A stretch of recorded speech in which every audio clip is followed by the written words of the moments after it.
Vamos então compor a mesa, que é a mesa de abertura. Eu convido o professor Eduardo Salles Barra, eu convido o professor Hermínio de Souza Nascimento, da UVA, para compor essa mesa de abertura. Convido o professor Pedro Gilberto Leite Júnior, da Universidade Federal de Pelotas, e o professor Eduardo Salles para compor também a mesa de abertura.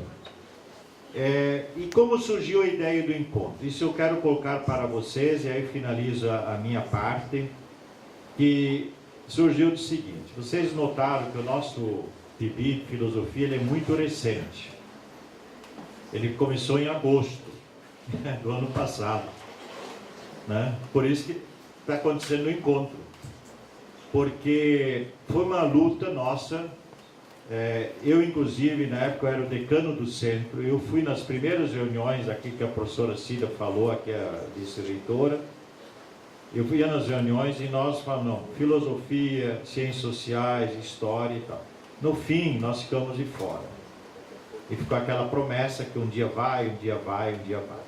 E passou um, passou outro, e a gente nunca ia, entrou no esquecimento, porque também você tem outras frentes. E numa altura, o professor Erickson, 2 da tarde, eu estava até tirando uma siesta, estava dormindo, ele me ligou. Falou assim: por quê? Eu falei assim: você não lembra de mim, mas por que a filosofia não está no PIBI? Porque no estadual tem vários subprojetos. Eu falei: não está porque, né? Tá, 3 pontinhos. E aí, em uma semana em seguida, a gente já se mobilizou, e logo saiu o edital e nós entramos e começamos a brigar. Brigar assim, tipo assim, montar o projeto, e ele foi, vamos dizer assim, um grande protagonista também, porque ele ajudou na própria redação, porque o pessoal estava a fim de saber produtos em filosofia e tal. E nós não tínhamos muita prática nisso. Acabamos fazendo um projeto, e o nosso projeto foi aprovado pela CAPES com louvor. Assim, pô, que projeto? E passou assim, sem uma vírgula a ser alterado. E aí começamos com uma boa onda, um bom clima. No entanto, selecionamos os bolsistas, temos 12 bolsistas, no momento 11, precisamos recompor um com as escolas. Quer dizer, foi um momento assim, de inauguração importante. Mas 2 semanas depois, eu entrei na angústia.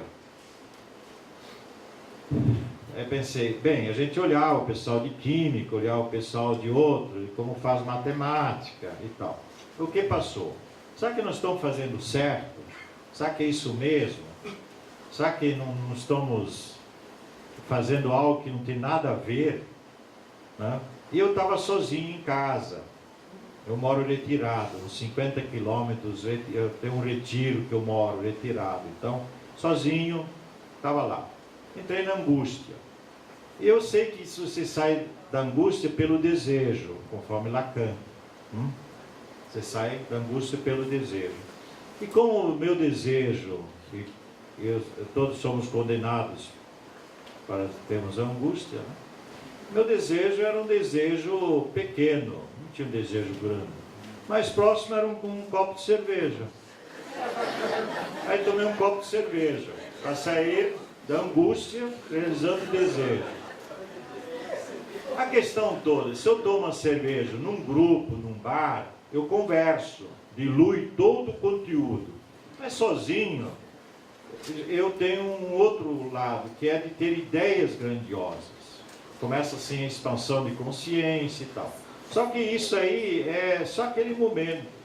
Só que veio a ideia, diz, puxa vida, se eu estou aqui, matutando, o que nós estamos fazendo no colégio? É ou não é?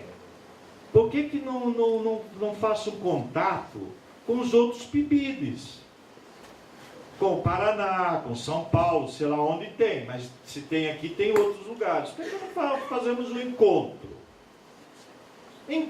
Aí eu anotei num papel, encontro PIBI de filosofia. Porque isso é uma ideia grandiosa. Eu pensei, bem, se depois passa o efeito, a consciência volta ao normal, pode ser um delírio. Aí eu guardei e falei assim, não, se até segunda-feira essa ideia tiver consistência, eu falo para as outras pessoas. Se eu segunda-feira passar todo o efeito, né, eu olhar e falar, isso aí é delírio, lixo. Então tá, aí relaxei, saí da angústia.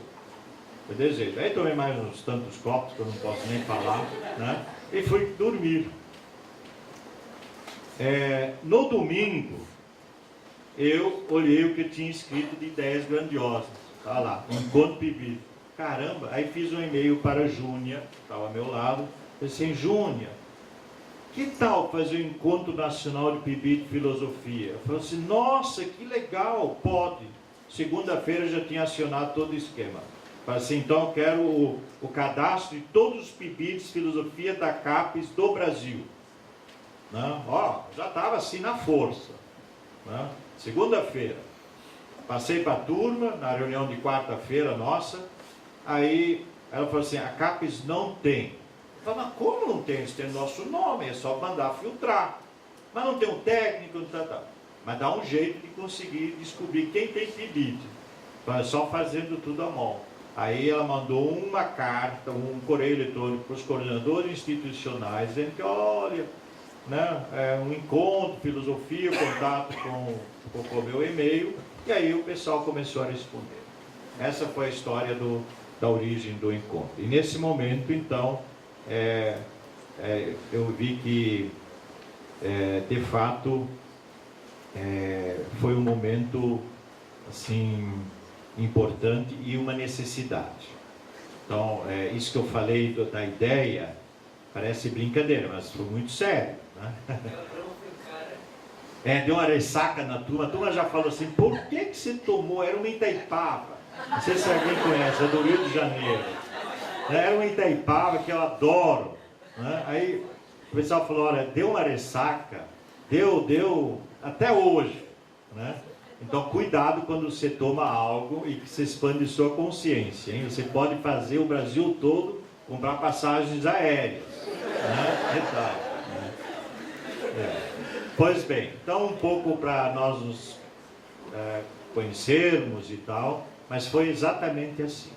Foi exatamente assim, e aí que nós começamos a trabalhar, acolhida e tal. Bem, também a ideia é que o encontro, porque podia ser um simpósio, podia ser um ciclo de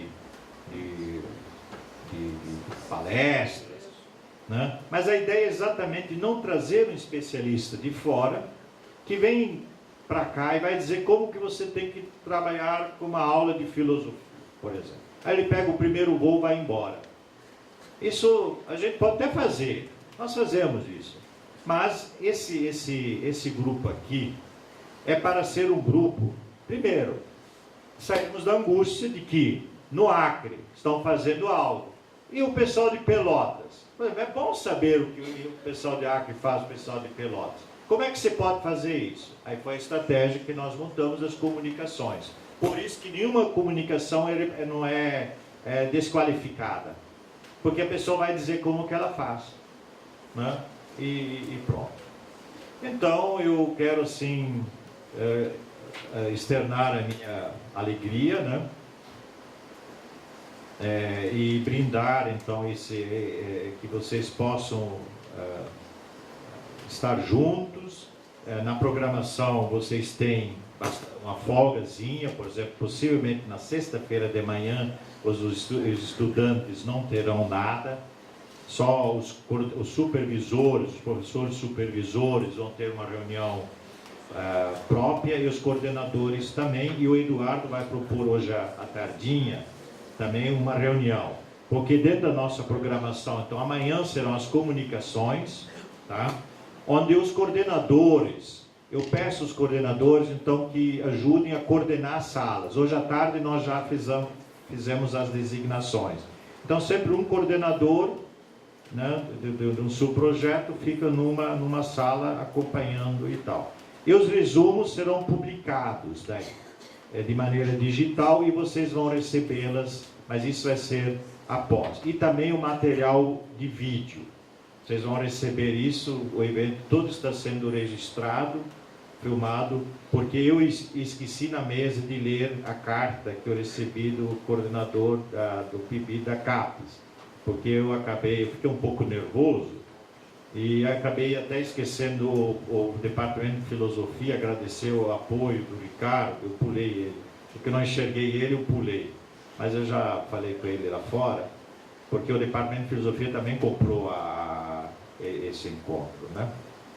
Então, amanhã, então, as comunicações, sexta-feira, reunião de professores supervisores e de coordenadores, e se houver necessidade, a gente coloca comunicação. Se não, é livre, porque também nós entendemos que vocês têm que ter um espaço para poderem também estar juntos, ou se querem também caminhar juntos, ou aí cada um tem seu esquema e tal.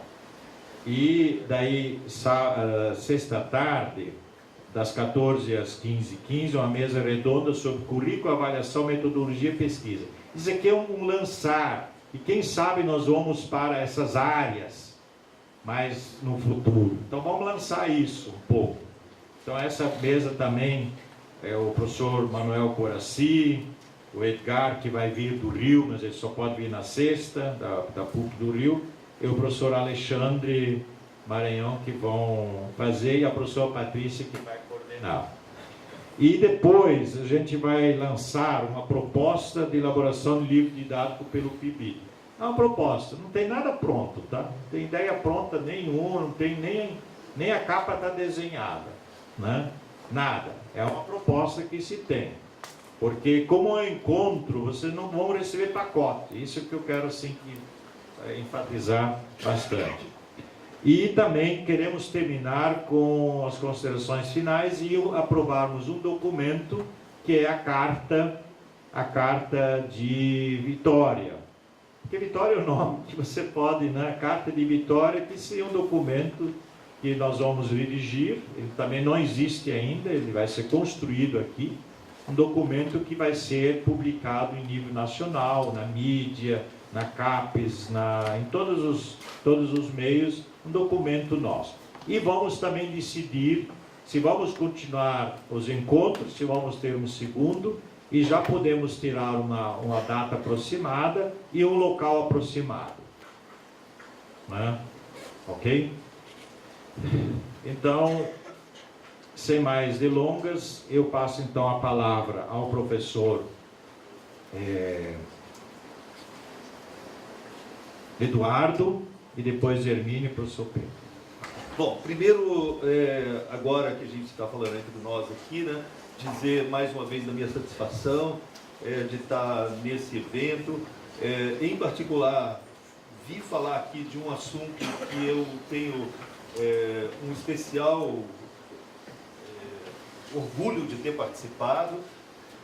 Não fiz esse trabalho sozinho, fiz esse trabalho com o apoio da diretoria anterior da ANPOF, que naquele momento era presidida pelo meu colega de departamento, o professor Vinícius de Figueiredo, que então teve a ideia de promover no 15º Encontro Nacional de Filosofia, que ocorreu em Curitiba, em outubro do ano passado, de promover naquele encontro uma sessão ou um conjunto de sessões, uma programação especificamente voltada para o ensino da filosofia.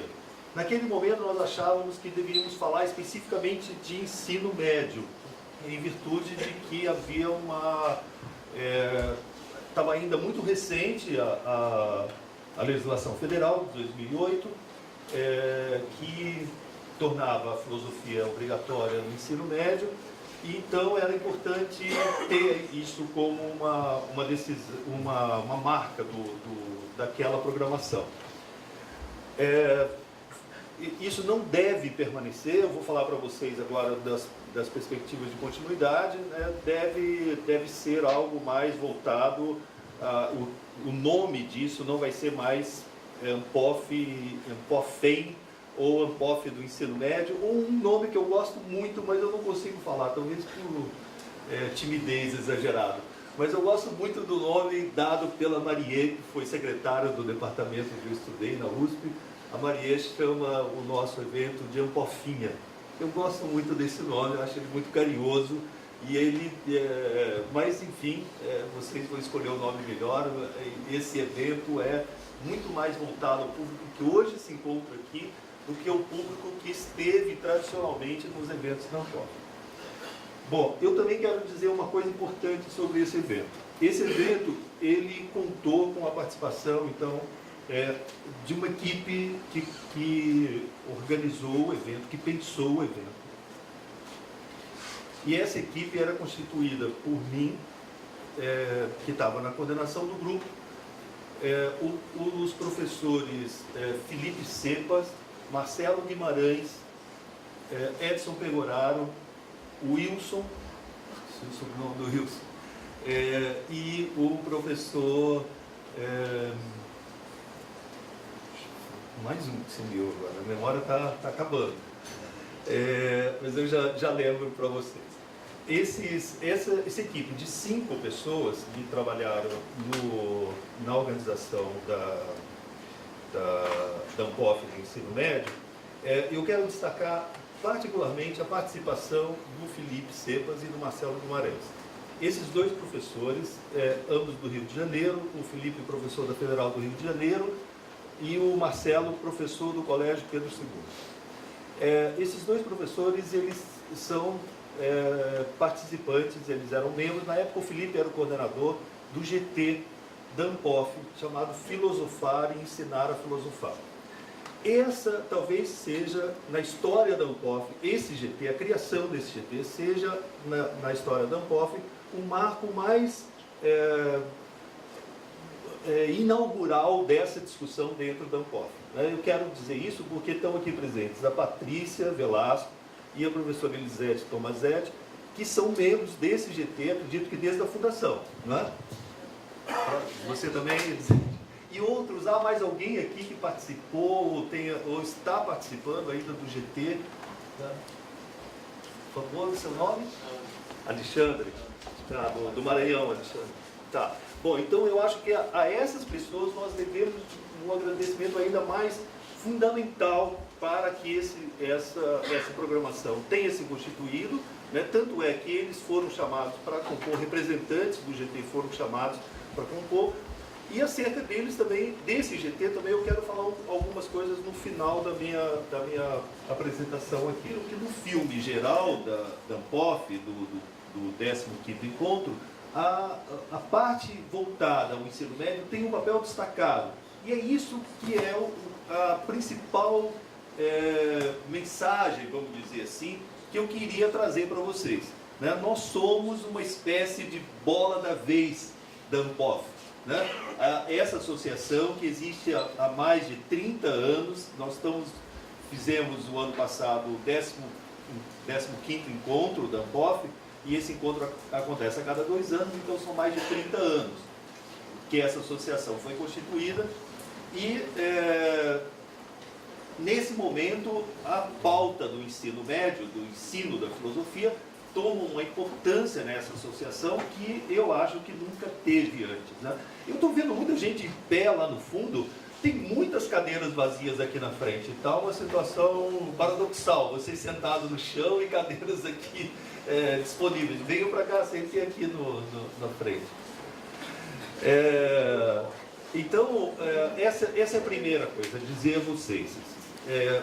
Procurem saber, para o ano que vem, haverá um novo encontro da Anpof, o 16º Encontro Nacional de Filosofia, e eu queria contar com a participação de vocês. Eu fiquei muito feliz de encontrar o Erickson lá, foi lá que nós nos conhecemos.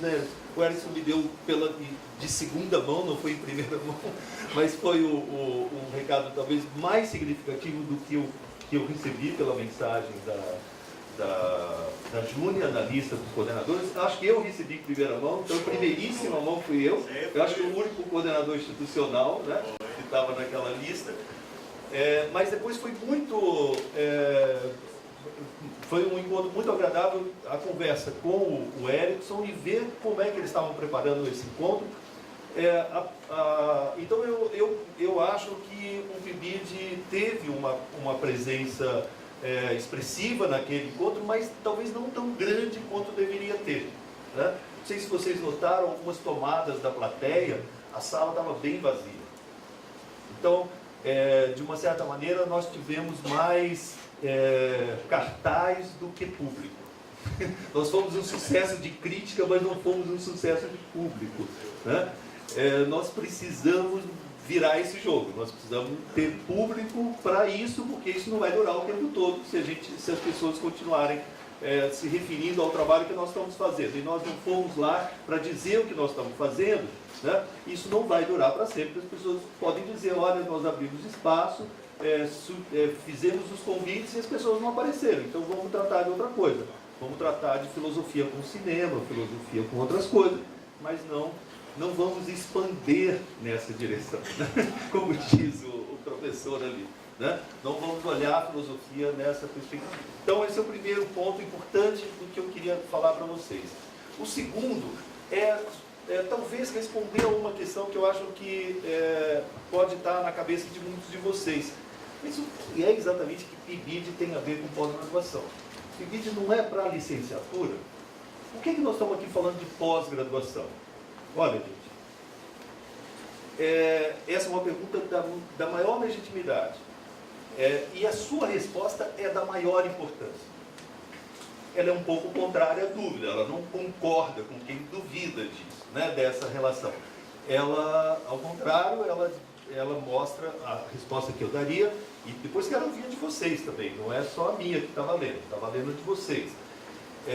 Nós podemos continuar esse debate, gostaria muito de ouvir a posição de vocês a esse respeito. A minha é a seguinte, é da maior importância, por quê? Porque a gente não faz na universidade, talvez em muitos outros campos da vida, a gente não faz uma coisa só. Quando a gente faz bem uma coisa, ela tem que estar relacionada a um monte de outras ações que estão ao torno dela, ao redor dela, né?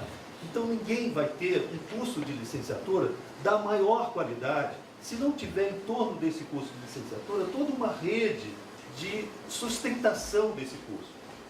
Eu quero dizer para vocês que no país, isso foi algo que eu tomei lá quando eu comecei a ser o coordenador institucional do PIBID, da UFPR. Eu nem quero contar essa história para vocês, que é uma história muito complicada. Vocês devem estar se perguntando como é que um professor de filosofia foi tornar-se coordenador institucional do PIBID. Né? Cerveja no meio não, né? Não tinha, infelizmente. Não, foi no momento em que o setor de educação não quis tocar o PIBID, e ele foi relegado a uma reunião de coordenadores de curso. Eu era o coordenador do curso de filosofia. E talvez por deformação profissional a gente fala demais nessas horas, né? Então eu falei muito e quem fala muito carrega o piano. Então sobrou para mim, éramos 10 coordenadores de curso e o PIBID da UFPR começou assim. Bom, mas essa é uma outra história. Eu só quero, naquele momento que eu assumi, eu tinha, era muito forte ainda a associação do PIBID com o PIBIC, a iniciação científica. E uma associação que para mim eu me assustava um pouco, porque as pessoas falavam assim, essa é a revanche da licenciatura contra o bacharelado, né? Agora vamos fazer o nosso programa, não vamos mais ficar à sombra do PIBIC. Eu não sei, aquilo me incomodava muito, porque eu me sentia muito mais, naquela altura, muito mais do PIBIC do que do PIBID. Eu tinha feito uma trajetória como um pesquisador em filosofia, como seria uma boa parte dos meus colegas aqui do Departamento da Federal do Espírito Santo, muitos de vocês aqui. Eu era um professor do programa de pós-graduação, tinha orientações, tinha publicações, eu tinha uma trajetória como pesquisador, não tinha uma trajetória como formador de professores, embora desse aula há muito tempo, tinha sido professor do ensino médio, e tinha muito interesse que o curso de filosofia, a licenciatura em filosofia, fosse um curso que tivesse a dignidade e a importância que ele deve ter. Mas aquela oposição de iniciação à docência, à iniciação científica, me deixava com um mal-estar muito grande. E eu pensava o seguinte: por que a gente tem que opor essas coisas? Por que a gente tem que fazer tem que ser sempre as coisas têm que ser decididas no fla-flu, né? Ou você está de um lado ou está do outro, né? Por que a gente não pode fazer as duas coisas? Se a gente fizesse as duas coisas, não ficaria melhor, talvez, né? E principalmente, por que a gente não aprende com o sucesso dos nossos colegas? Ou seja, se a iniciação científica deu tão certo, por que deu tão certo? Porque é um programa fabuloso. Não sei se vocês têm ideia da importância da formação de cientistas no Brasil, que é um caso único no terceiro mundo, né? Onde talvez o Brasil nem possa mais ser tão colocado no terceiro mundo, mas quando o Brasil era assim, um país de terceiro mundo, né, nós tínhamos algo do que nós tínhamos muito do que nos orgulhar, que era o nosso sistema de pós-graduação. Esse sistema de pós-graduação brasileiro, ele é exemplo para vários países do mundo inteiro, né? Eu outro dia acessei a plataforma, uma espécie de plataforma Lattes de Portugal. Ela é feita exatamente à maneira do Lattes brasileiro. Ou seja, é algo da ciência brasileira que é conhecido no mundo inteiro, né? Que é valorizado em outros lugares.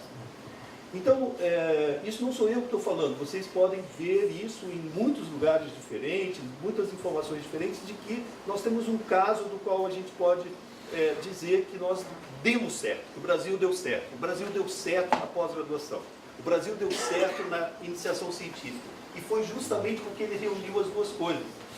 Ele formou grandes pesquisadores desde a graduação, e ofereceu um sistema com avaliação, com um sistema de controle, um sistema de financiamento contínuo, né, para até o final da sua formação, ou seja, até o pós-doutorado, né? Hoje nós temos a iniciação científica do ensino médio. Lá no Paraná existe a educação científica da educação básica, do ensino fundamental. Tem alunos do primeiro ano do ensino fundamental que já podem entrar na iniciação científica. Então é um sistema que pega um aluno com 6 anos de idade e leva ele até os 32, 33 anos, se ele fizer todo o sistema, percorrer de ponta a ponta, né? É isso que nós precisamos do PIBID. O PIBID precisa ter algo assim. Nós não vamos resolver o problema da formação de professores atacando só a licenciatura, né? Em alguns lugares onde o PIBID já se consolidou, essa necessidade já começa a aparecer. Eu vejo aqui alunos que estão no PIBID desde o início lá no UFPR. Eu fico um pouco angustiado de ver a saída deles. Eles estão se formando, Moreira está se formando agora, né? Regina também, né? Eles estão se formando e a gente não tem um curso de pós-graduação para oferecer a eles na UFPR. Ou eles vão fazer o mestrado em educação, que é viável a possibilidade de fazer essa formação, mas a formação que nós demos para eles no curso de licenciatura em filosofia não tem continuidade na pós-graduação. Ou vão fazer o mestrado acadêmico, que nós temos no nosso departamento, em filosofia. O ideal seria que a gente tivesse uma outra oportunidade, e o principal é que a gente estivesse levando essas práticas do PIBID para serem aprofundadas na pós-graduação, em pesquisas na pós-graduação, né? Então, por isso que eu acho que o papel, essa nossa inserção na ANPOF é fundamental. É fundamental por esse aspecto, né? Eu poderia dar mais uma razão adicional a isso. Há uma questão também de oportunidade. Há uma grande oportunidade nesse momento, né? A CAPES está fazendo um esforço gigantesco, não só na DEB, que é a nossa diretoria de formação de professores, mas em outras diretorias. A diretoria de avaliação da CAPES, né, está fazendo um esforço gigantesco para que se abram os mestrados profissionais para a formação de professores. Essa é uma oportunidade para o PIBID. Não é porque o PIBID não pode ser só ação feita no curso de licenciatura. É isso que eu quero chamar a atenção de vocês. É claro que nós temos PIBIDs com graus diferentes de amadurecimento. que podem encarar uma expansão como essa, pode se expandir nessa direção ou não. Né? Eu creio que, por exemplo, talvez não seja o caso do PIBID da UFES, não, Sérgio, por uma questão até de consolidação da experiência local.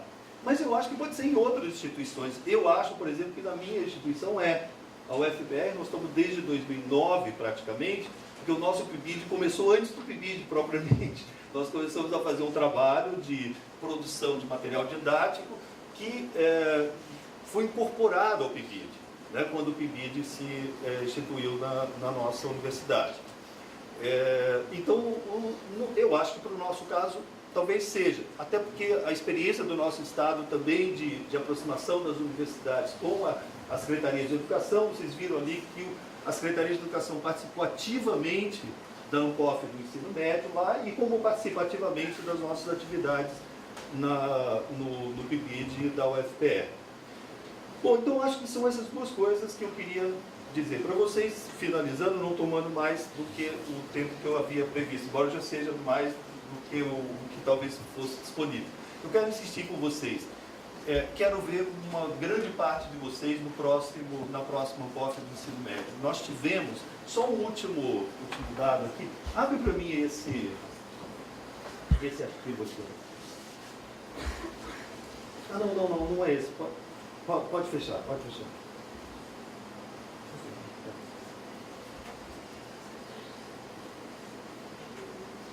Não, eu não coloquei aqui. Não, aqui, ó. É que ele mudou de lugar. Tá. Esse é uma entrevista que está publicada no site da ANPOF. Aliás, tudo isso que vocês estão... Depois eu posso passar para vocês os links. Eu queria ter aqui o acesso para poder mostrar para vocês onde que estão essas coisas lá no site da ANPOF.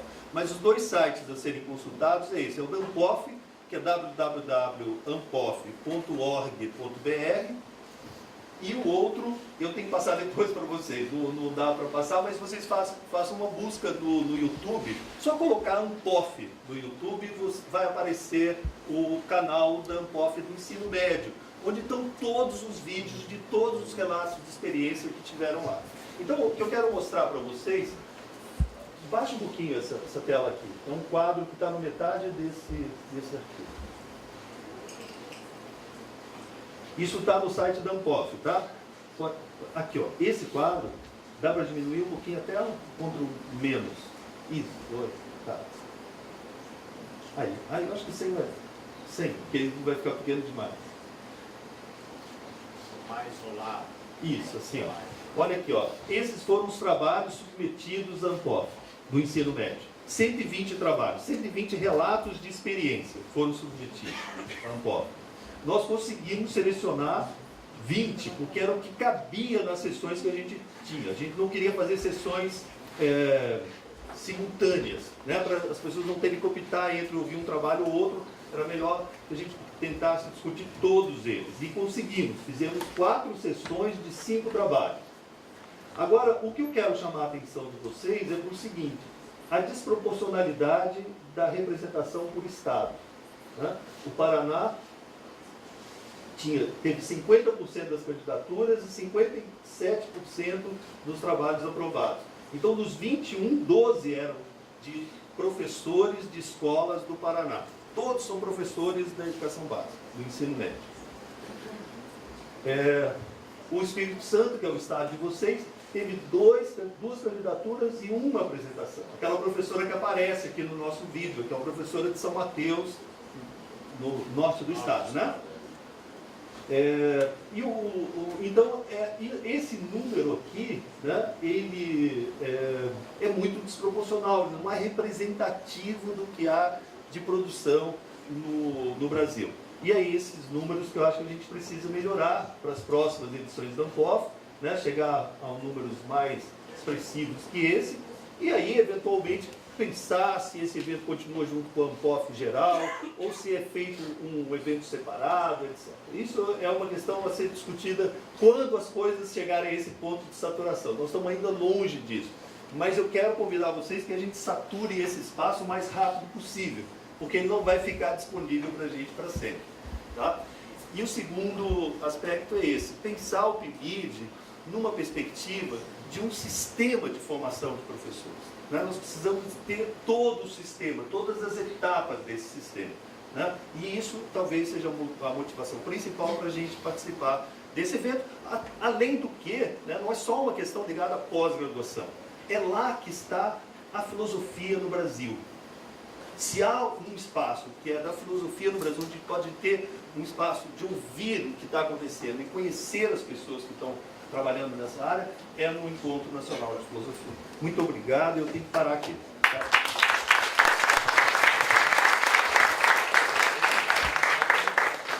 A gente agradece ao professor Eduardo e...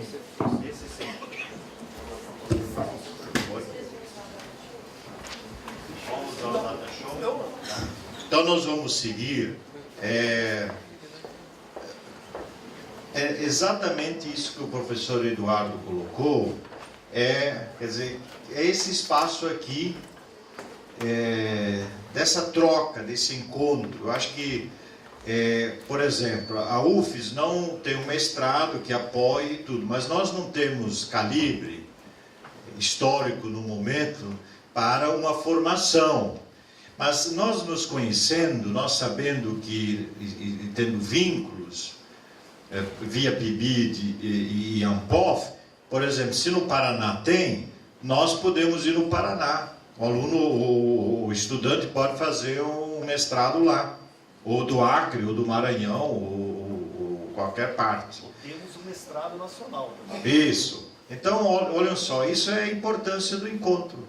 Quer dizer, a partir daí, as nossas angústias vão sendo diminuídas. E vamos ver que nós temos grandes parceiros. E esses números da ANPOF podem ser perfeitamente alterados. Se a partir de agora nós começarmos a nos consolidarmos, nos formarmos também, não pessoas individuais que estão, um está aí, outro está ali. Né? Então vamos seguir. Agora o professor Hermínio de Souza Nascimento, da Universidade da UVA. Ele também é coordenador institucional. Não? Ah, de gestão. Então tá, Hermínio, você tem a palavra. Esse aqui fala melhor. Tá, obrigado. Bom dia a todos. A gente gostaria, em nome do PIBID da Universidade Estadual da Acaraú, agradecer o espaço que o evento, o primeiro encontro do PIBID nacional, está abrindo para a gente fazer essa exposição.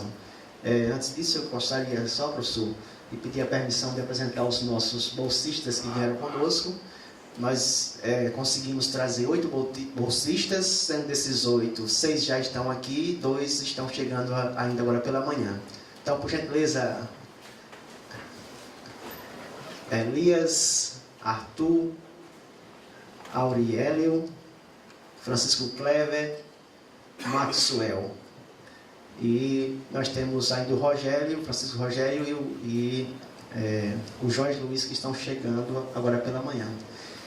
E uma das razões é porque o professor Sérgio disse que o evento está deixando a turma toda com ressaca, né? Os nossos meninos, nós estamos de ressaca porque a nossa bagagem foi extraviada, né? Então estamos nessa situação, né? Ok. Então, pessoal, a gente gostaria de trazer a experiência vivenciada pela UVA em relação à contribuição do PIBID para a formação docente em filosofia, primeiramente porque a Universidade Estadual Vale do Acaraú está situada numa cidade do interior do estado do Ceará, chamada Sobral, a 230 quilômetros da capital. E em 99, a dificuldade que nós tivemos para abrir o curso de filosofia naquela universidade. A primeira pergunta: para que filosofia no interior do estado? O que vai fazer um aluno formado em filosofia, um profissional formado em filosofia no interior do estado? Então, a primeira dificuldade que nós enfrentamos foi esta. Para poder nós conseguirmos abrir esse curso, nós conseguimos uma parceria com 2 dioceses. Então, o curso de filosofia no interior é para formar padre.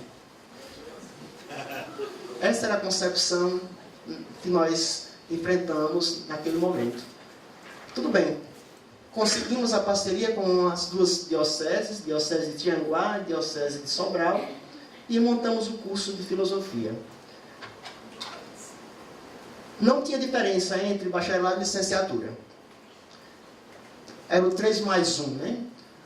Só que esse 1, né, era todo de responsabilidade da educação, da pedagogia. Eram 3 disciplinas que faziam a diferença entre um bacharel e a licenciatura: didática, prática de ensino e estrutura do funcionamento do ensino fundamental e médio, que na época era primeiro grau e segundo grau. Então, essas 3 disciplinas era a diferença entre a formação do bacharel e do licenciado, sabendo que essas 3 disciplinas eram todas lecionadas por professores da educação, da pedagogia. Então, o professor de filosofia não se preocupava com formar professores de filosofia. Então, com a reforma curricular em 2006, 2007, nós criamos uma estrutura, de acordo já com a nova legislação, em que o professor de filosofia também se responsabilizava pela formação de filosofia, acompanhando, sobretudo, os estágios supervisionados nas escolas lá no estado do Ceará. Então, nesse momento, o professor de filosofia continuou com aquela mesma postura no colegiado. Não é de nossa responsabilidade formar professores. Isso é coisa de pedagogo. E nós enfrentamos a primeira dificuldade aí com o colegiado. Bem, conseguimos fazer com que alguns colegas começassem a se preocupar também com a formação de professores. Agora vamos pensar em estratégias de como fazer isso sair do papel e ser inserido na formação desses alunos que nós estamos formando. Aí, quando nós conseguimos trabalhar com o colegiado, agora vamos acompanhar esses meninos nas escolas. Ao chegarmos nas escolas, não existia um professor de filosofia nas escolas. Quem ensinava filosofia nas escolas era o professor de matemática, de geografia, de história. Chegava o aluno de filosofia, o professor ficava assustado. Eu estou sendo vigiado. E agora, o que eu vou ensinar? E queria que o aluno de filosofia fosse ensinar filosofia no lugar dele. Então, a ideia de que nós deveríamos ir para a escola para ter um acompanhamento de um profissional experiente para nos ajudar na formação, então, isso não funcionava. Em 2008, então, um grupo de professores lá na universidade se reuniu e nós pensamos da seguinte forma: vamos criar um espaço para estabelecer um diálogo com a escola do ensino médio no estado do Ceará, sobretudo na região norte. Foi aí que nós pensamos um grupo de estudo, pesquisa e um laboratório de ensino de filosofia. Era um espaço para a gente estabelecer esse diálogo com o ensino médio. Bem, conseguimos discutir isto com parte dos nossos alunos, com o nosso colegiado, mas o ensino médio não liberava professores para poder sair de sala de aula para ir discutir conosco. Nós nos colocamos à disposição para irmos às escolas. E foi, em alguns momentos, nós íamos participar da formação dos professores lá no ensino médio, junto à CRED, né, que seria o órgão responsável por cuidar da formação desses professores. Bem, não conseguimos êxito até aí. O diálogo não acontecia com o professor de filosofia, mas um professor de sociologia, um outro de geografia ou de história, que trabalhava e se interessava por tal coisa. Com a chegada do PIDID, o que aconteceu? O que nós chamávamos de grupo de estudo, de pesquisa e laboratório de ensino de filosofia, nós conseguimos encontrar um canal para dialogar de fato com as escolas, através da figura do professor supervisor. A primeira dificuldade, nós não tivemos na primeira seleção nenhum supervisor formado em filosofia. Nenhum professor formado em filosofia, tudo bem. Fizemos o diálogo e dentro da escola, esse professor pelo menos possibilitava um diálogo entre a gente da universidade com quem ensinava filosofia. já foi um caminho, digamos assim, bastante razoável para poder nós nos aproximarmos da escola. Com o passar do tempo,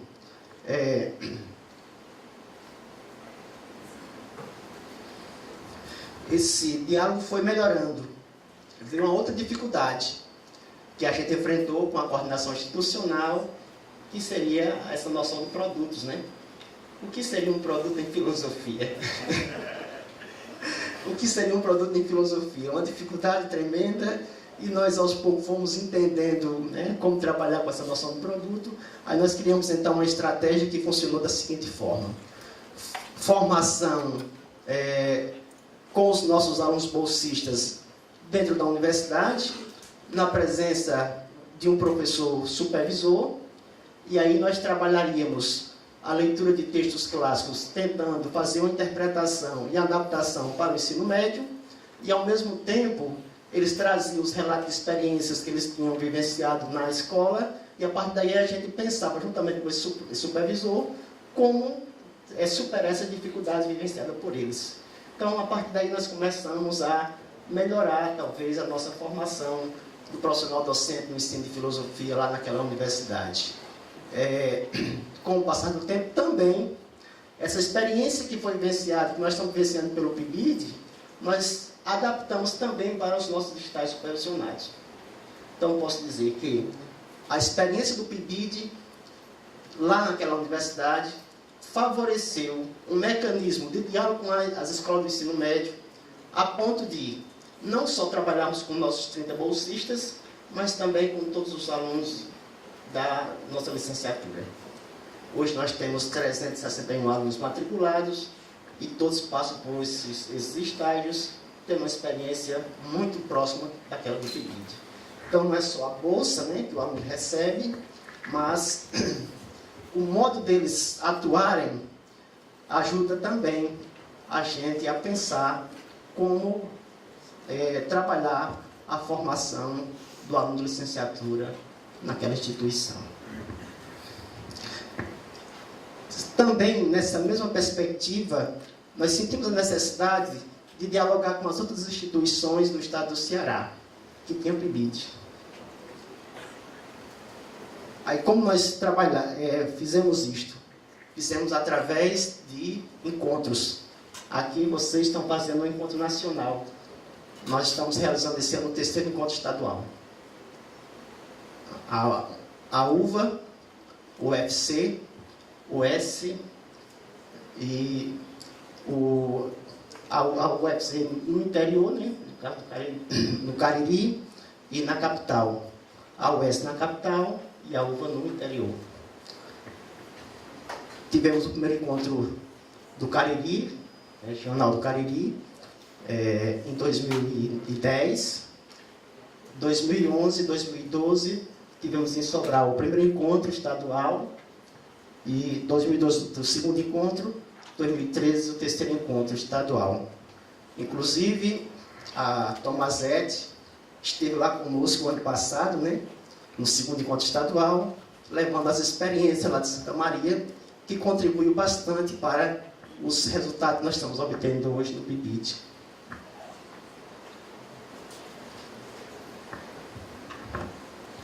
E também criando as possibilidades dos nossos bolsistas saírem também de Sobral e participar de eventos a nível regional e nacional, como é o caso desse aqui.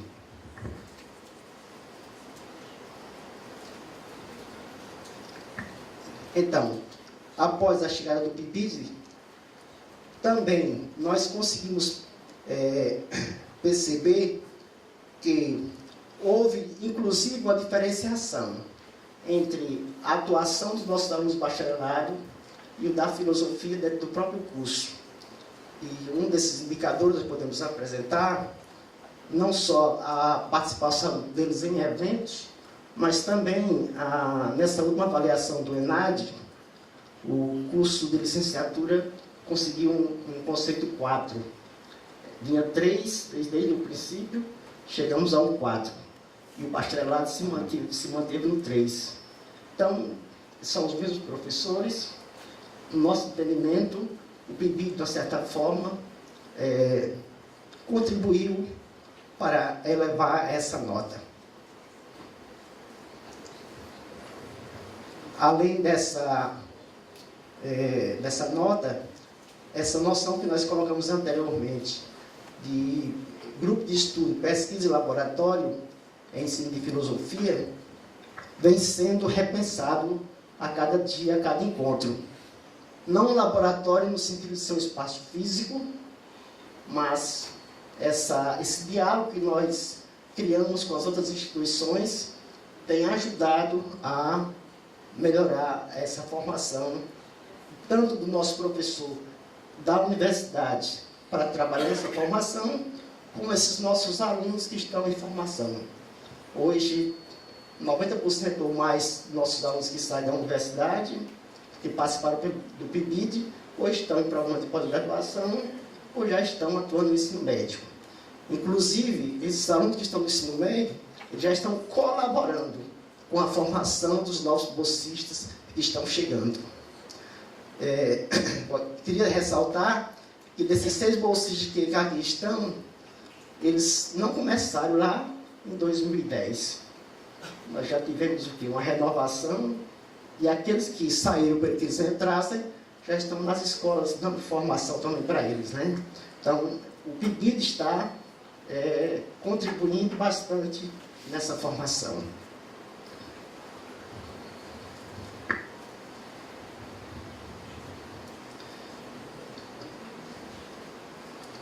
Bem, feito essa ressalva, a gente também tem a compreensão que seria de fundamental importância, né, esses espaços para uma formação a nível de pós-graduação que contribuísse para dar continuidade a essa formação que eles tiveram inicialmente.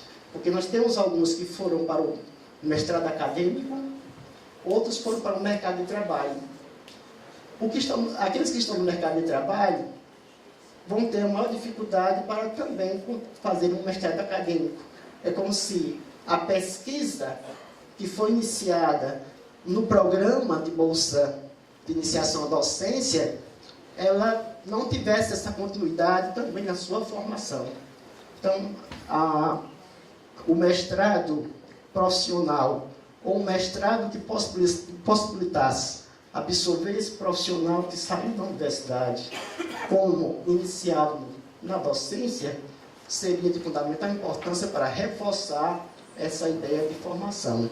Sem dúvida, a gente acredita que na Universidade Estadual Vale do Acaraú, o cenário da formação de professores em filosofia após o PIBID mudou completamente.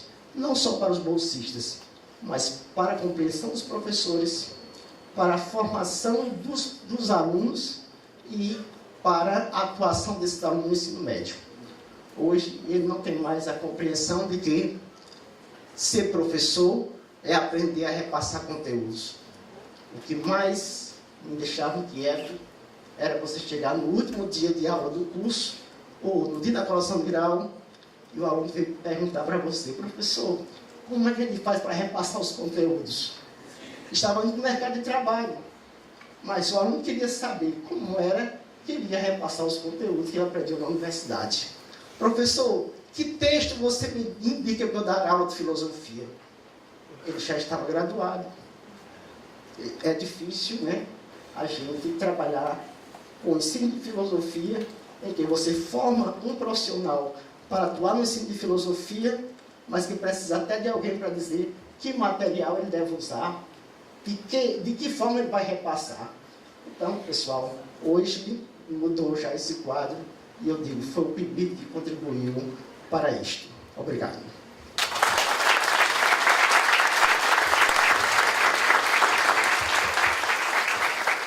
Agradecemos ao professor Hermínio, e agora vamos sair do Ceará, Sobral, e vamos para o extremo sul, né? Com frio, né? Então, o professor Pedro Gilberto Leite Júnior, que é meu amigo virtual desde o início, quando se lançou a ideia, ele também topou a ideia, né? Então vamos para o sul, vamos mudar de sotaque, né? Já que falou do frio, Sobral 40 graus, viu? Pois é. O próximo encontro, que tal em Fortaleza, né? Não é? Ou Santa Maria no frio, né? Não, né? Elisé está dizendo que não, é melhor Fortaleza, não é? Então, sendo que o Ceará está aqui com 3 universidades e com um número altíssimo de comunicações, né? Eu tenho também a alegria de ter olhado todas as comunicações, eu ficava encantado, comentava com a equipe de apoio, né? Nossa, olha, tudo do Ceará, a equipe de 2, 3 fazendo, né? Então, professor Pedro. Acho que é isso. Dá pra vocês. Bom dia a todos e a todas. Quero cumprimentar a mesa aqui, agradecer ao professor Sérgio, né, essa oportunidade e dizer que estou extremamente contente, né, e com uma expectativa muito grande de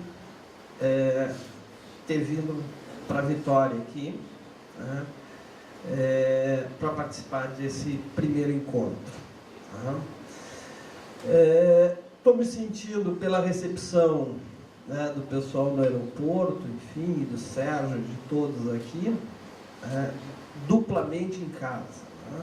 Primeiro por essa recepção e segundo vendo que o chimarrão corre frouxo na plateia.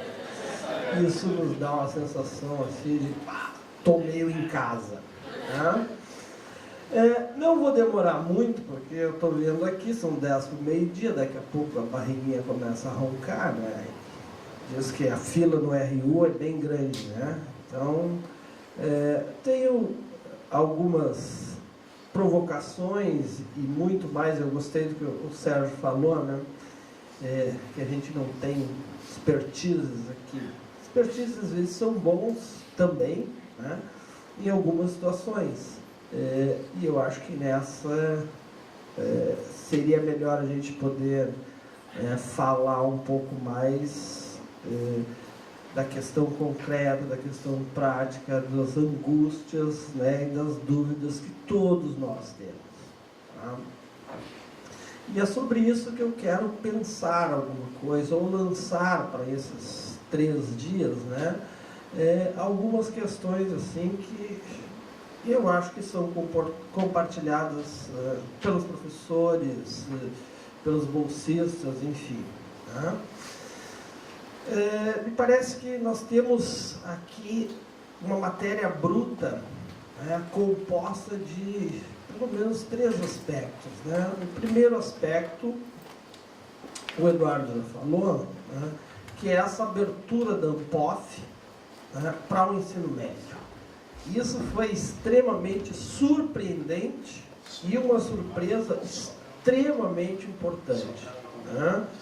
Porque nesses 30 anos, né, ano passado foi a primeira vez que, né, se teve um espaço, né, de fala e de reflexão sobre a questão do ensino médio. Né? Sim, não o GT, mas esse espaço, né, da discussão pontual, né, assim, isso.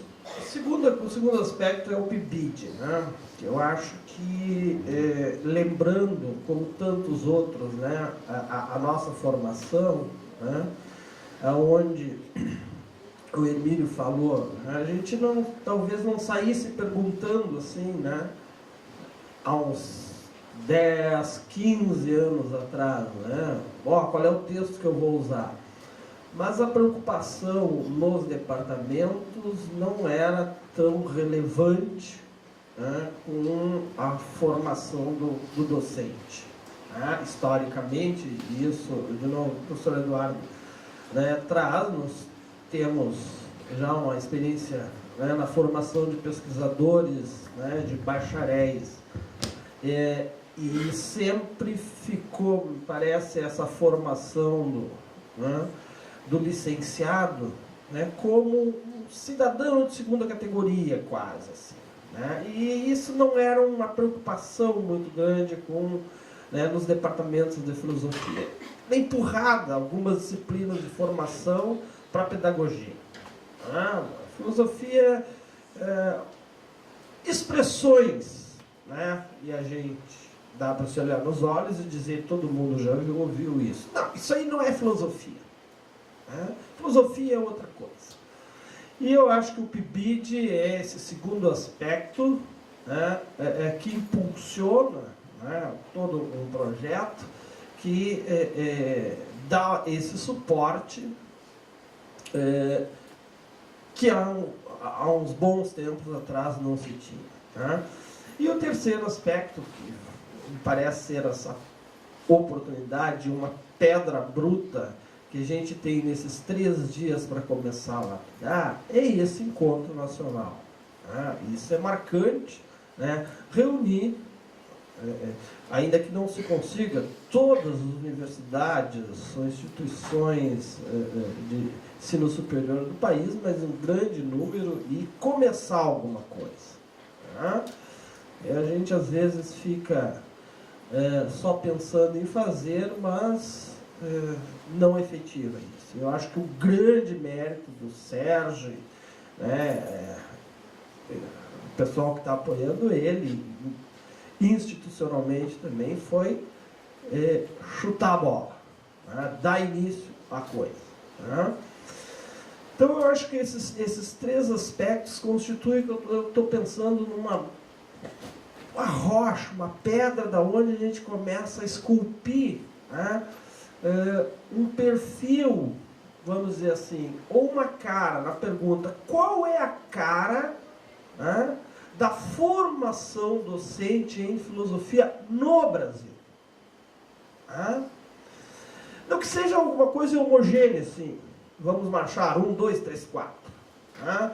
Mas acho importante ter esse desenho, ter esse, né, um pouco burilar essa pedra, né, é constituída por esses 3 aspectos que eu considerei, né, e eu acho que isso, tanto no nível federal com o PIBID, no nível, né, da grande representação da filosofia, que é a ANPOF, né, e nós, aqueles participantes, aqueles agentes, né, nos reunir para trocar ideia, para pensar junto, para propor coisas, enfim, né, para fazer um processo de crescimento, de troca. Né. Eu acho que esses 3 aspectos podem caminhar, pelo menos para a gente começar a desenhar, a ter um rascunho do que é essa cara, né, do docente de filosofia, né, do futuro professor de filosofia, que principalmente vai ter a sua atividade no ensino médio. Bueno, mas para isso a gente também tem pelo menos duas dificuldades, assim, né? Uma interna, nossa mesmo da área, e outra externa. A externa eu talvez nem vá chegar a falar, porque essa vai ser desdobrada quando a gente falar sobre metodologia, sobre currículo, sobre material, enfim, no resto do encontro, né? Horário, né? Diz as orientações curriculares que espera da filosofia, né, formar um cidadão que reflita e tal. Mas a gente sabe no dia a dia, os professores do ensino médio, os bolsistas que estão lá acompanhando, né, vendo como é que é a coisa ali, que nem diz a professora, no chão da fábrica, estão vendo que, peraí, com 50 minutos por semana eu não consigo. Não dá, tia. 50 minutos, eu já levo de 10 a 15 para acalmar a galera, dizer, sede, vamos lá, né? Tá. E aí, o resto eu vou tornar aqueles indivíduos reflexivos, críticos. Essa é uma das questões externas, né, que vai aparecer nas discussões. Talvez eu nem chegue lá. Mas o que me preocupa, talvez, é a gente começar a resolver as coisas dentro de casa, né? Hoje a gente pegar e colocar o olhar, né, dentro da filosofia.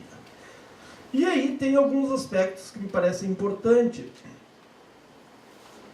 Alguns aspectos de avanço, né? E alguns aspectos ainda que nós temos que consolidar, que nós temos que enfrentar. Né? Já temos, enfim, esse investimento, né, no nível institucional, né, com as bolsas, com incentivo aos professores, aos discentes, mas ainda grande parte, acho que a generalização é perigosa, né? Dizer, todo mundo.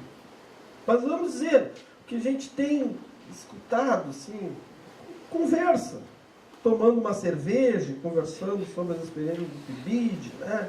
Comendo uma batatinha, né? Isso, às vezes um chimarrão, um pinhão, agora está frio lá, né? Lá pro Rincão, lá, né? Então é um chimarrão e um pinhão. O que a gente vê, ouve muito ainda, né, alguns departamentos de filosofia, e vou ser extremamente carinhoso para dizer alguns, né, com a questão da segunda ordem, vamos dizer, ou da segunda classe, o sujeito se dedicar, né, à questão da formação do professor. Tá?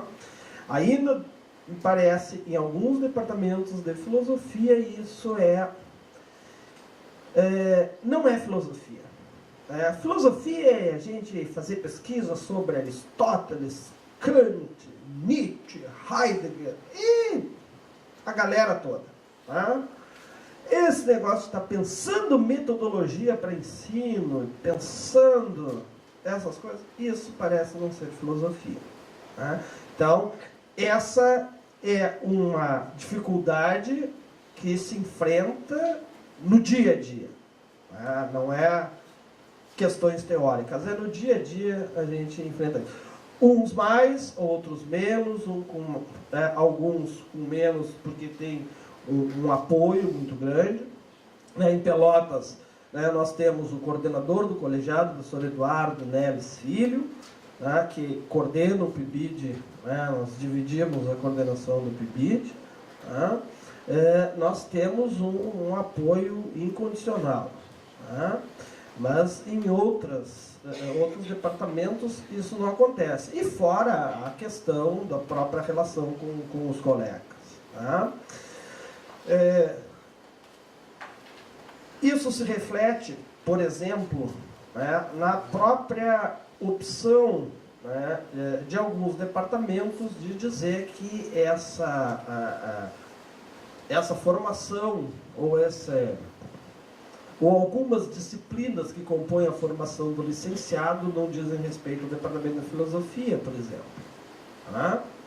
Não assume. Isto é uma das coisas fundamentais assim, que o programa do PIBID está fazendo com os departamentos. Está empurrando os departamentos de filosofia, e literalmente, não é por vontade própria, assim, por uma reflexão agora nós vamos começar a nos preocupar com a formação docente. Não. Eu acho que esse é um mérito, começa a se empurrar os departamentos de filosofia a terem uma preocupação efetiva com a formação dos seus discentes, ou a formação do licenciado. Eu tenho uma experiência, claro, a gente fala daquilo que a gente vivencia, por isso que a gente está aqui para ouvir os outros. Eu sou propriamente um daqueles professores que assumi a minha vaga na UFPEL em 2011. Eu fui professor há 11 anos na PUC-RS. Em 2010 fiz o concurso para a UFPEL e assumi em 2011 com uma vaga do Reúne, resolver o problema das disciplinas de formação da licenciatura. Né? Porque o negócio é assim, bate, semestre vai ter que dar metodologia. Ah, tem que mesmo? Não, porque daí a gente vai dar só 4 ou 5 semestres depois, porque depois vem o, né? Tem o outro vai dar, então faz uma escala. Porque ninguém quer ministrar isso, né? Aí tem oficina de ensino de filosofia. Ah, esse semestre vai ser tudo. Então o departamento resolveu, né? Claro, a ideia era resolver a vida dos professores, pesquisadores ótimos, né? Mas botar alguém que resolvesse a questão do ensino. Assim, olha, isso aqui fica contigo. Né? Eu aceitei. Né? Minha origem, vamos dizer assim, um dos meus passatempos de pesquisa é o período medieval. Né? Eu tenho pesquisado, escrito, né? No período medieval. Mas assumi. E aí se abriu o concurso para uma vaga até muito estranha, né? Em vez de assim, ética ou história, alguma coisa, filosofia e ensino. E a primeira coisa que me largaram no colo quando eu entrei, disse, ó, essas 3 disciplinas aqui, ó, metodologia e pesquisa em filosofia, oficina de filosofia e didática em filosofia. Né? Uma coisa nova, né? Que, com o tempo, os alunos têm referido que ela tem atendido melhor, né, uma disciplina de didática que é ainda a construir, né, porque foi uma disciplina criada há 1 ou 2 anos, né, então o cara está aprendendo, né? Mas que os alunos têm como retorno, trazem um bom retorno na medida em que está trabalhando em didática, especificamente com o professor de filosofia. Né? Uma outra novidade, né, agora em março, foi realizado um concurso público, também para a área, para o professor que vai assumir, trabalhar com os estágios, 4 estágios. São 2 já ficam no departamento de filosofia e depois tem todas aquelas questões políticas, brigas institucionais, né, com a faculdade de educação, né, que parece que, né, vai ter um grande alívio ao passar os outros 2 estágios, estágio 3 e 4, para o departamento de filosofia. Então, quer dizer, na formação, né, do licenciado em filosofia, o departamento vai ter, pelo menos especificamente da área, 4 disciplinas. 3, né, as que eu já falei, e mais os 4 estágios. Isso parece parece alguma coisa assim, mas é um avanço, porque quando falasse estrutura de ensino, nós chamávamos carinhosamente na URGS, né, a Estrufunk.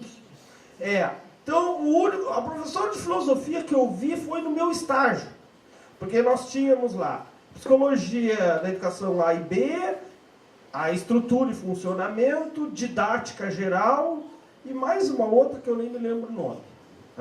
Que eram tudo ou da psicologia ou da educação. E eu fui ter contato com o professor de filosofia no meu estágio. Né? O estágio 2 ainda, porque o primeiro tu sentava lá e ficava só, né, enchendo linguiça, que nem se diz lá no Rincão. Né? Você ficava ali observando e tal, fazia um relatório, né? E aí no segundo pegava e dizia, agora assume a bronca. Né? Os caras ficavam observando, mas não tinha. Né? Agora vai. Meio no facão, assim. Né? Mas tá.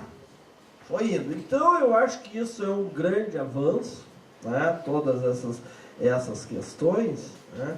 Mas ainda com muita dificuldade, vamos dizer assim, nessa discussão interna. Né?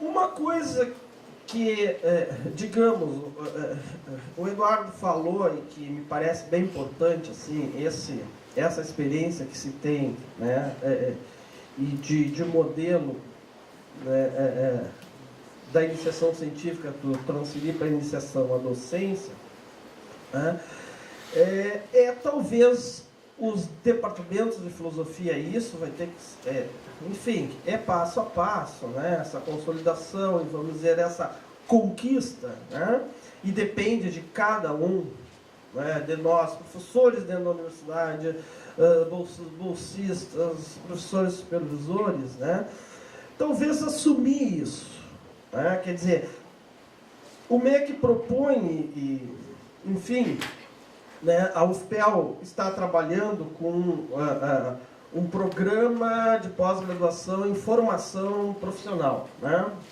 Já tem em algumas universidades, né? Que seria, né, um PPG para os licenciados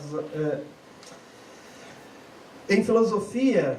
Lá propriamente está se pensando filosofia, ciências sociais e história, né? As 3 áreas seriam PPG em mestrado em ciências, filosofia e ciências humanas, alguma coisa assim. Eu acho válido, mas eu gostaria de pensar sobre isso, porque talvez, né, talvez devesse ser uma responsabilidade dos departamentos de filosofia. Por que os departamentos, os PPGs em filosofia, não têm uma linha de formação, até onde eu sei? Pode alguém dizer, mas nós lá temos. Uma linha de formação de ensino. Ou seja, nós temos lá ética, metafísica, linguagem, enfim, nós temos aquele grande saco de gatos que vocês sabem, né, que a gente, né, faz. Mas, e por quê? Não se assume, os PPGs não tomam, assim, os PPGs da filosofia, não é precisar criar algo, né, paralelo, né, uma linha de pesquisa que trabalhe. Talvez isso, e eu sempre estou dizendo talvez, me parece, porque eu não quero afirmar, eu quero jogar para a gente poder pensar. A ideia de que eu formo o bacharel para a pesquisa e o licenciado para dar aula, né? E às vezes parece muito mal formado. Mas, e a minha pergunta é, por que um licenciado não pode ser um pesquisador? Por que há essa dicotomia? Tá certo? Eu tenho a especificidade o que também é duvidoso, dizer assim, não, o bacharel vai ser um pesquisador, e às vezes a gente sabe que o cara faz o bacharelado, depois vai dar aula, né? Porque vai para o mestrado, depois vai fazer estágio de docência para poder dar aula, né? E o licenciado não. E alguns cursos, a licenciatura, de formar em licenciatura, nem exige a monografia. Porque parece o seguinte, meio uma incapaz. É 2 coisas, tem que fazer estágio, ainda tem que fazer monografia. Então a gente suprime a monografia. Como se o sujeito que está se licenciando fosse, talvez, incapaz de fazer uma monografia. Então, me parece que são algumas coisas que seria interessante a gente pensar, tem resposta, né? Mas algumas perspectivas. Né? A médio e a longo prazo, porque não se modifica, né, toda uma estrutura e, infelizmente, eu costumo dizer para meus alunos, né, as instituições universitárias, elas são conservadoras. Para haver uma mudança, isto leva um tempo. Não é assim. E os departamentos de filosofia, com todos os seus discursos críticos da sociedade, ou como diz a Marilena Chauí, pertinentemente, filosofia é crítica, isso, mas os seus departamentos ainda são os departamentos conservadores. a gente tem que dizer isso, e eu digo isso, eu não vou sair dizendo aí em outros locais, estou dizendo isso porque a gente é da filosofia, então assim, nós estamos em casa, a gente tem que se olhar nos olhos e dizer algumas coisas, dizer, ó, quando tá certo, agora quando não tá, tem que dizer, ó, peraí, os departamentos de filosofia são extremamente conservadores, ó, a crítica vale da porta de casa para a rua, aqui dentro não vou criticar, aqui a coisa tem que ser assim. Filosofia é só isso aqui. Ah, não, isso aqui já não é. A interdisciplinaridade, um conceito que a Marilena falou, é algo assim, quase que um absurdo em algumas conversas dentro da filosofia. Talvez isso, de novo, seja uma das... uma das coisas extremamente positivas do PIBID. Quer dizer, nós, e aí, no relato de experiências, eu quero ver esse conto, propaganda, falta só a musiquinha. No relato de experiências, eu quero ver se, ao falar do PIBID lá, da UFPEL, da filosofia, uma das características é, nas escolas, esse trabalho interdisciplinar que se faz lá. Não se faz só um trabalho de área, aquele trabalho de área, mas nas escolas, com outros cursos, se desenvolve projetos, execução de projetos interdisciplinares nas escolas. Então, eu acho que isso a gente é uma característica nossa lá e que a gente atende um pouco essa perspectiva da CAPES com o PIBID, e que das últimas reuniões que tiveram, que teve agora em Brasília, algumas ações que estão previstas, enfim, o PIBID Júnior, todas essas coisas. Eu acho que o investimento vem, e, de novo, pegando o que foi dito aqui, eu acho que, assim como nós conseguimos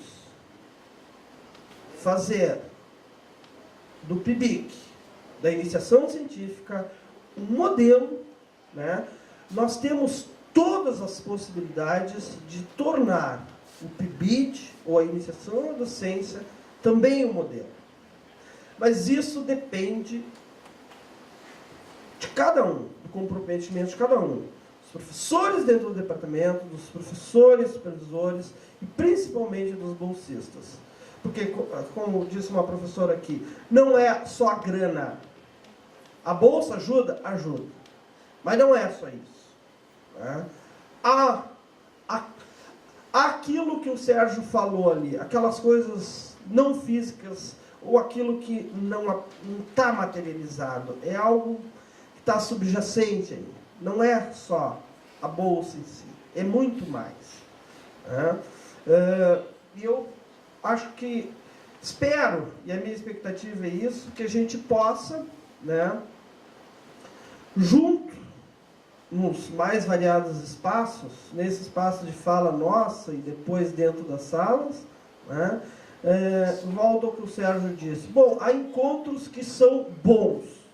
E os encontros bons dependem de cada um de nós. Acho que isso torna os indivíduos não, o encontro, como a gente poder adjetivar ele como bom. Eu, como ainda tenho circula nas minhas veias um grande vírus nominalista, acredito que o encontro enquanto entidade, ele é simplesmente uma abstração, e acho que o encontro somos cada um de nós. Singularmente nós construirmos este encontro para na sexta-feira, quando nós encerrarmos, a gente, entre nós mesmos, podemos dizer, foi bom, foi muito bom. Muito obrigado.